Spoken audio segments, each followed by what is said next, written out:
What up, though? Welcome to Minivan Musician. This is Season 2, Episode 2.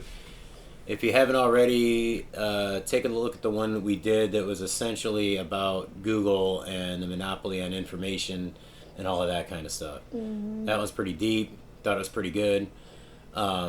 Today, what are we talking about again?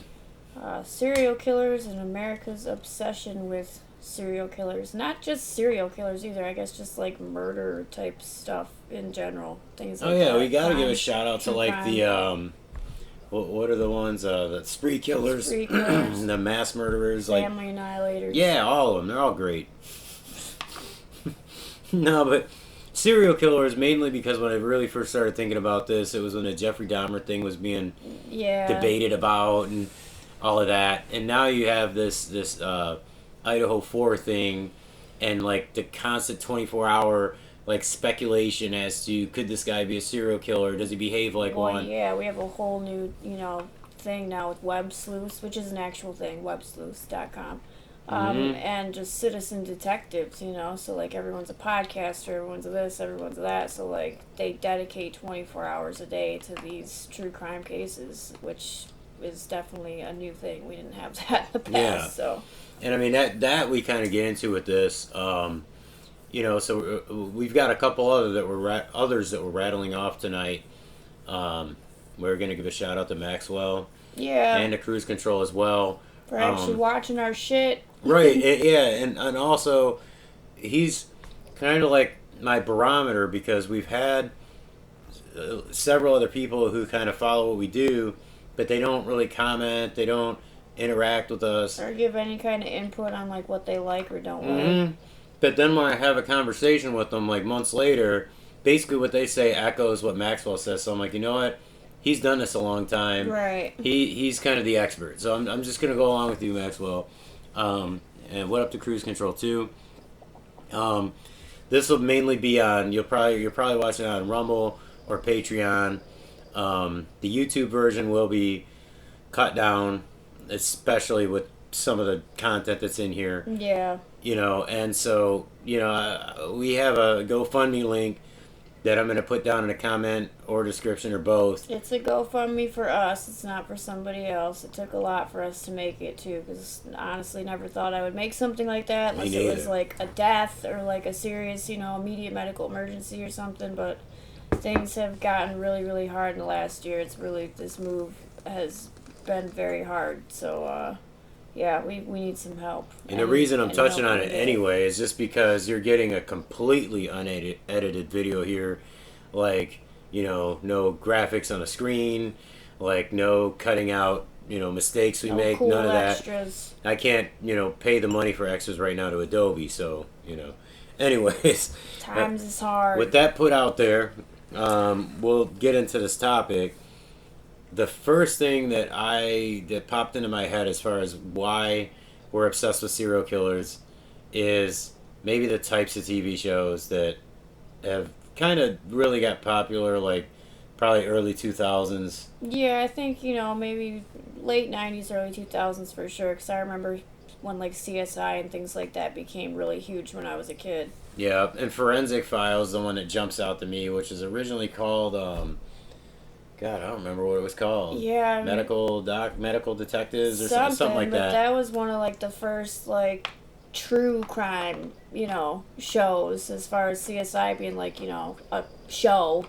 These are, like, true crime cases on Forensic Files. That's what I should have said. More like the true crime shows, because they have some in common, and I think, when I say obsessed with serial killers, it's very much like most of America says things like, I go to sleep to serial killer documentaries at night or true crime documentaries, and some people say it so they can sound twisted or interesting or whatever, but some of us really do it. Yeah. And I think that part of it comes from those type of shows like Forensic Files where it has a certain like kind of chilled type of music, and ambiance with the voice of the narrator and stuff.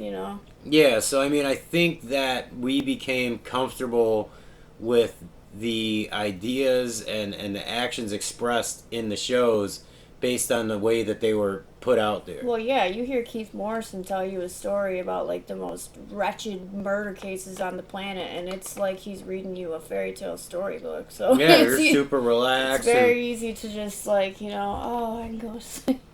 And well, see, I can't show them, but we have the, you know, we're not obsessed with serial killers. We're just intrigued. Yeah, I mean, we both have always been interested in different types of true crime cases since we were both young. And serial killers, yeah, they do have a fascination to them, you know, about how their mind works, because it's something so off the wall that you're just like, how is that possible, you know? So that's kind of where like my intrigue comes with it. I bought last year for Christmas, I bought him a coloring book, an adult coloring book of like some of the most famous serial killers. So there's 4 of them that I colored for our anniversary. Yeah, I keep thinking I can open the door and show it, but it opens They're the other taped way. on the wall, yeah. So we follow this stuff a little bit. Just a little. And, you know, so some of these observations I'm making are probably based on what got us interested in it. If you have your own interest in it, please let us know where it started. Or if you find it, you know, deplorable, tell us that too. If you're one of those bandwagon people that hopped on, you know, because it's like some weird trend, like that kind of is weird to me. But hey, yeah, it's all weird, I guess. It is strange. Well, this is extra weird. My next point is that we'd all like to be that guy that we're seeing in that serial killer documentary or that true crime show. And I don't mean doing exactly what he's doing, but I mean it's the solitude. He's very organized. He knows what he wants. He's going for his goal. He's the only one that understands himself, I guess. You know, and he's taking action based on, you know, some feeling or whatever. And, you know, the way that it's laid out is that he's just cold like a machine, you know? Mm-hmm. And we all would like to think that we could be, you know, we fantasize almost about being like, you know, a lone wolf. Yeah. You know, with a mission, who's very organized about their mission and very good at what they do. Like and Dexter. Everyone wants to be Dexter. Exactly. You know? That's exactly. So. Yeah. Like Dexter is a great example. That was one of these shows that put like that type of stuff, true crime type stuff, on the map. And it wasn't true crime cases, but I mean, everyone wanted to be Dexter. Mm-hmm. You know? Yeah. So that kind of... Oh, and another thing that when we were originally talking about it, you said, which is obvious, but it's important, is that it's like an extreme. Very much so. You know, in America, we like extremes. We don't even deal with, like, nuance. Even when it comes to, like, comedy or drama TV shows, like, you know, they'll kind of lay joke bombs and stuff overseas or whatever, or it'll be about the attitude of like, here it's just like, punchline, punchline, punchline. We want an extreme. Get to it. Yeah, we want an absolute extreme. And so there's that. But then there's, and you touched on this a minute ago, the rise of criminal psychology as like an interest of people. And a lot of this coincides with, you know, we didn't use the term serial killer until like the 70s. Right. It didn't become like popular culture until like the 80s. Right. So it's relatively new. So criminal psychology more people got interested in it because of this stuff. Yeah. But, you know, everyone wants to be a shrink. Pretty much. Yeah, in some form or another, I think everybody does. They all want to give their take on, you know, they want to come off like some kind of genius, like, well, here's what I think was in his mind. Here's what I believe. Here's what I've learned, you know. Here's my research, you know what I'm saying? Right, yeah. Not research, but, you know, and you touched on this too. These people, the serial killers, are kind of like a puzzle. Yeah. You know, and some of us really do get off on solving puzzles, but then the people who seems like don't get off on solving puzzles, they want to appear as though they get off on solving puzzles because it makes them look intellectual. Yeah, it's you know, like it's a weird. It's I don't know. It's strange. I find a lot of times, like when the Dahmer thing dropped on Netflix, for instance. You know, I mean, we had prior to that they had the Richard Ramirez one that dropped a couple years ago. There's the Ted Bundy one every other day. Yeah, there is. So he's like Gotti. He's very popular. You know, I when those come out, you'll see all of a sudden this soar and, everybody talking about it online and everybody's got their take on it and this, that, and the other. And then, you can tell there's the people that, just watched it to watch it, which is completely fine. You just watch it because you thought, wow, this is some crazy shit. I'm going to watch it. Holy shit, And then, but they still kind of have to act like, or they think that they have to act like they're just like super interested in this and like that, they can analyze this and this is the reason that they watch it. And it's like, it's all right to just want to just say, hey man, it's entertaining. It was on and it looked scary, so you watched it. I mean, that's another point. Like, unlike other forms of entertainment, other genres, whatever, it's entertainment, and can be consumed mindlessly, but it can also be like an intellectual exploration. So it kind of it hits both. I guess. You always have to take into consideration the fact that these are real things. These are real things that happen. They involve real people, real victims, real families, real killers. All of these people are real. This is true crime. So it's like when you're watching that kind of stuff, even though it does serve its purpose for entertainment, it's like, yeah, you kind of have to like think about that in the back of your head. You were conditioned for decades before that, though, to know that things were fiction. Mm-hmm. So then when it's presented to you just like those other shows are. Yeah, it's hard to separate that. You start, I mean, so I could see the And people in America make you feel guilty for, like, watching it as an entertainment thing. Like, that's a disgrace to the victims. Like, not if you don't let it. You have to say that you're thinking of it more deeply. It's like, wait a minute, no, that's more of a disgrace. Yeah, it's exactly. Well, here's something. Everyone in America has a disorder, pretty much. They've all been diagnosed with something, or if they walked into a doctor, they would be. Right. So we can sympathize with the killer here. And, sympathize, unlike what people think, they think empathize means this. Sympathize means you can actually, in your mind, step into their shoes, feel their pain, feel their drive, stuff like that. Mm-hmm. And I feel like a lot of people in America, because of all the disorders they either have or think that they have, they can say to themselves, if I get this because if I was hugged a couple less times when I was a kid, or if I was molested a little more, or if I, mm-hmm. They'll always say, like, there's this one extra little step, like, I was one step away from becoming that guy. I could see myself being that if this was done to me.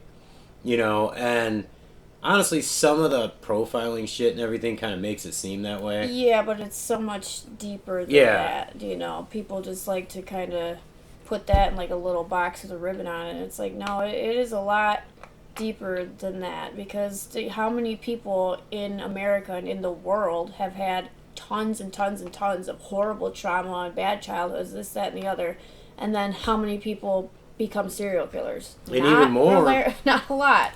Like, psychopaths in America make up, roughly 2% of the population, but only something like 5% of them are violent. There would be violent criminals that rape or kill. Mm-hmm. So, a lot of people, and they may not say it in certain mixed company, but people think that, one little thing would have happened to me and I would have been this person. Because maybe they've lashed out at somebody, they've had, almost everybody in a healthy way has had, like, fantasies of hurting someone who oppresses them or whatever. For sure, that's normal. So it's like, almost like, well, living vicariously through them. Yeah. Like, I wish I could have had the balls to do that. Yeah, exactly. And it's kind of like that comes into the next thing, like the anti-hero thing. Mm-hmm. Where he's like a bad guy, but he may be a hero to some. They don't feel solely that way, but they're reasoning it out like, well, Well, that's Dexter. Yeah. He's, if you're picked on or you're born into your mother's blood of her being murdered, or, right? Any of this kind of stuff. And he's only going after people that do these horrible things, Mm-hmm. So it is a very much perfect example of the anti-hero there. And a lot of people will kind of give more of a pass to certain serial killers based on who they killed. Right. Yeah. Like, some people, like me, sounds messed up, but if I'm going to respect the serial killer, I kind of respect the one that goes after people who can put up a fight. Right. Or be, like, Like they're more of a high profile target, so that like law enforcement's on your ass. Like as opposed to like a super innocent, like can't do anything to defend themselves type victim in their sleep. The kid thing, I can't watch, or that's the only one. I actually draw the line there now. Like I can't do that, but like they always say like they killed prostitutes because like people won't look for them. They won't know they're missing, and all that kind of shit. But that's what I'm saying. Some people will kind of have favorites. And, maybe they're projecting a little bit. Mm-hmm. Like, maybe they hate prostitutes. Or maybe they hate, like, rich girls in college dorms. You know what I'm saying? So, like, It's a real sick, like, that's what we're trying to get into here is what is the reasoning beyond entertainment and just being into psychology. Mm-hmm. Me, I mean, honestly, it really is a lot about the psychology because I get into the psychology of every kind of person. Yeah, who stands out at something, whether it's an extreme, like almost evil, or whatever you'd want to refer to it as, with like a serial killer, or it's a tyrant, or even just a really super successful, motivational speaker, a CEO, a great thinker, all that kind of stuff. So that's kind of where I lie with it. Another thing I think you had said is that like regular crime is very, very common in the United States. And I mean, especially people getting shot and murdered and shit like that more than everywhere. Yeah. Especially in the first world. And it's become boring. Yeah, and I know it's messed up to hear or say, I guess. But, I mean, really it is. It's we're very much desensitized to that type of stuff. Especially, depending on, like, where you grow up and things like that. Even if it's not in your backyard. If it's, like 3 or 4 miles away, and you hear all this stuff all the time, in your city or your surrounding cities, right? It's like, oh yeah, someone else got shot. Like, so yeah, it does become kind of just like everyday, like, this is normal here. You know what I mean? Like, so, it's a little different when you hear the pathology that these guys bring to the table. Mm-hmm. The last point I had is, it's about how we relate and contrast with these people. I honestly believe that they make us feel better about ourselves. Oh, absolutely. Yeah, I think that's a big part of why a lot of people get really into them, for sure. Just like people say, like, oh, I was one step away from becoming him. It's also, but I didn't. Right. You know what I mean? And at least I'm not this guy. Exactly. Yeah, exactly. And it's like, when they talk about, like, it's kind of like, your sins are nothing compared to his sins, so it kind of excuses yours, makes yours look small.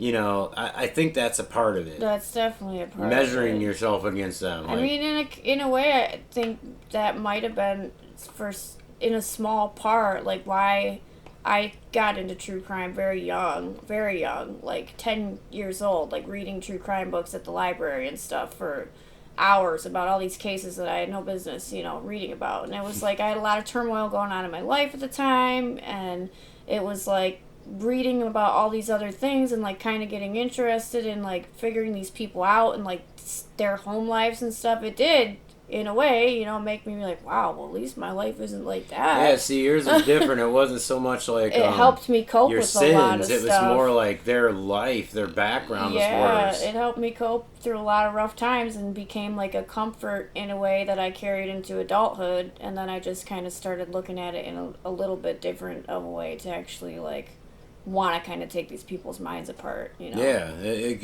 get really interesting too because like to me it's kind of like, I understand it. I know all the cliches. I know all the studies, everything like that. But still, when I really, really think about it, it's kind of crazy that the extra step that your mind takes. Yeah. Like the extreme that it goes to and the way that it's warped. It's interesting because you really can't put your finger on it. You could say like, well, we've done these brain scans and we know the background it contributes to it, this, that, and the other. But still, it'll fixate on weird things.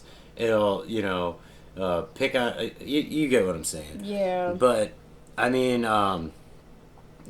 just coming to an end of the topic, it's a lot of weird, petty stuff that kind of makes us, as a country, as a culture, be obsessed with these serial killers. We like to rank extremes or those who are quote unquote great at what they do. Yeah. You know, we love to rank it like, how many did this guy kill? Is he the most successful American series? Like, it's like this contest, almost like, is he the greatest power hitter? Well, he played 4 less seasons than this guy. Right. We really shouldn't be like that, you No. know? We really should. But we are. I'm guilty of it, too, you know? I've literally said, like, no, so-and-so is not as good of a Ridgeway's serial got a really high count, man. But I feel like he had it easy because, like, right. like seriously, yeah. you know, it's kind of messed up. That's how desensitized we are in this country to that. Oh, and another thing is, even though we say that we don't, we like outcasts. Yeah, for sure. Even though we will sit there and talk about people being, like, cringy or awkward or whatever, we like the weird people, the outcasts, those who are completely different from everyone else. We probably just don't want to admit that we're less original than them. There's something a little bit intriguing about someone like that, you know? Again, it's like a mystery, like a puzzle, you know? And I mean, when it comes down to it, we all have a little bit of them in us. Oh, absolutely. Human beings are brutal. They've been doing the absolute worst things to each other Since the dawn of time. Yeah. And because we're the more intelligent animal, we do it in much more painful ways. Like, you could see animals in the wild, the way they rip each other apart. You're like, oh my God, that's more brutal. But no, to psychologically damage people the way that we do and things like that and destroy their entire families who can actually process those thoughts and emotions more than an animal. We are the worst, most evil, terrible being on the planet. Even worse than a cockroach, and I think that they're the most horrible thing ever. But, so, we all have a little bit of this in us. Not necessarily serial, but we have killer in all of us. Yeah. We do have, whether you want to admit it or not, evil in murderer in all of us. Yeah. Now, the sex crime type of thing, whatever, no. Yeah, that's a different, I don't know, that's a whole different thing. Different kind of offender. That's one that not everyone can, you know what I mean, like, identify with, but you can identify with the anger and resentment that makes you lash out and kill someone, or even see yourself snapping on and killing someone like that person that, you know, like an Edmund Kemper, like, you're killing the same person over and over again. Yeah, and we've all got that little, you know, streak of violence in us. Some more than others, some worse than others. And, you know, as to where I don't believe, I know for a fact that we don't all have that, you know, sexual urge in us like those people do. Not the criminal type, That's not like that. So we, you know, that's what I'll close it out with, is that we like to rank extremes. We like extremes. We're a violent society. Very narcissistic, violent society. So, like I said, we as humans from the beginning are killers, are manipulative, all these terrible, evil things. But add on top of that, the society that we live in during this time, very narcissistic, selfish, you know, pretty brutal. And a culture that promotes violence very much.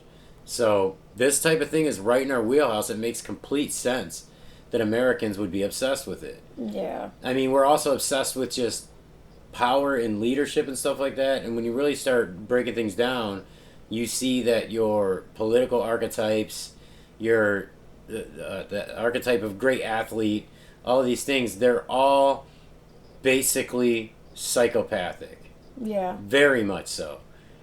So we kind of lean toward that whether we notice it or not, and we consider it great. Even if it's evil, it's a great evil. Mm-hmm. It's something that really stands out. So we like to rank that evil. We like to be narcissistic enough to think that we can figure that person out even though you've never even said a single word to them or gotten a word from them. Right. You know, so it's a narcissistic thing. It's a violent thing. It's a pseudo-intellectual thing. Yeah. And it's a comfort thing. Oh, yeah. Based on the way it was presented to us at the beginning. 100%. You know? So I guess that's what I'll close it on. If anybody's watching, it's from another country. I keep saying America. I'm specifying that because I don't know a whole lot about how this is followed in other countries. I do know that Great Britain has some very good documentaries on this kind of stuff, and that they've become very interested in it. But I don't know if it's on a level that Americans are. Yeah, I'm not sure. I know you guys have some really great podcasters from over there that cover a lot of crimes from there too that are pretty insane. So yeah, I just don't know if they have the entertainment type quality that we have given. What I've noticed is that their documentary stuff or their series that are based on this kind of thing are a little more responsible. Yeah, they are. They're a little, I would say they're a little more highbrow. They're usually pretty informative. And then, whereas sometimes the American ones will go for, it's almost like a jump scare type of mentality. Yeah. Like they'll go with an extra. They over-dramatize, with the reenactments and stuff like that. Yeah, my only problem with you guys in Great Britain, I mean, this keeps you guys safe, so it's great. But I hate that you have CCTV everywhere. And I'm not even talking about, like, America and freedom and all that good stuff, because we're about to have it anyway. We got it all over the place. But every damn crime I get interested in following how it was solved. Yeah, CCTV. They found him on CCTV. Yeah. And I'm just like, oh my God. They're like, they zoomed in and saw his fingerprint with CCTV. And then they saw his car on CCTV. I'm like, oh. It's like, oh, thank God they have that, and they found these people at the same time. Like, geez, man. It's like, what do your fucking, I mean, I like to see how the detectives and stuff unravel this shit. Yeah, without that's something that I didn't mention that we live vicariously through, damn it. Oh, for sure. Is that a lot of us want to be the detective, not just the damn psychologist, but kind of the detective that understands some psychology. Yeah, man, I'd love to work with the BAU, Oh, that'd be like one of those people. That would be amazing. That'd be crazy. That'd be so cool. Be Spencer Reed in this bitch. Yeah. I'd be the perfect half Morgan, half Reed. Yeah. But I'd probably just end up like Hodge. I just want to be Mindhunter, man. I want to be one of them. Yeah. I mean, that's all based on real guys. Mm-hmm. And yeah, so like the detective angle and the FBI agent angle is big too, because on top of like the whole anti-hero thing and the whole living vicariously, at the end of the story, you can flip from, why the hell did this guy do this? If I was him doing this crazy thing, I wouldn't have got caught that way or whatever. But then it turns into like, how come this detective didn't see this? I would have saw that. It's like you're getting to role play both sides. Yeah. Like you're getting to be the bad guy and the good guy. Mm-hmm. So man, I can't believe I didn't have that in like notes or anything. I didn't think about it either. Yeah. Like you're getting to be both. So like, and to be honest, I'll say this: a lot of times, I'm not gonna say I was pulling for the serial killer, but when I'm following the story, I'm wanting the story to go on, so I'm wanting to keep being successful with it. Mm-hmm. And then I want a detective to come in who, like, sees something nobody else did. Just blows it out of the water. Yeah, and just, like, totally defeats him, like, one-on-one almost. And I like the transition from, like, oh, I would have killed this guy this way, to, like, no, all along I've been the good guy and I wanted to solve this thing. Yeah, it is definitely on both sides, for sure. Yeah. I never sit there and, like you said, we're desensitized. So it's not like when I'm watching Kemper, I'm sitting there thinking through, I wanted to do this thing to these girls. No, not at all. Or their bodies, or after they're dead, or any of this stuff. None of it. It's just like, I would want to evade police in this way. Right, if I was committing these crimes of some kind of high magnitude, I would want to get away and do this to get away with it. Like, I would beat the cops. I would hope that Joe Kenda was not following me. Right. And then at the end of it, I'd be like, man, I'm Joe Kenda now. Yeah. It's almost like when you're a kid and you're this baseball player, you're this wrestler. It's like you get to be the good guy Hulk Hogan, but then at the end it's backwards from this. But then you get to be the heel Hulk Hogan Hollywood at the end. So I don't know. I guess that's all I got to say. Leave some thoughts, do some sharing. It's caring. Hit up the GoFundMe for a couple bucks. And you got anything else to add to serial killers? No. All right. And on that note, I say peace.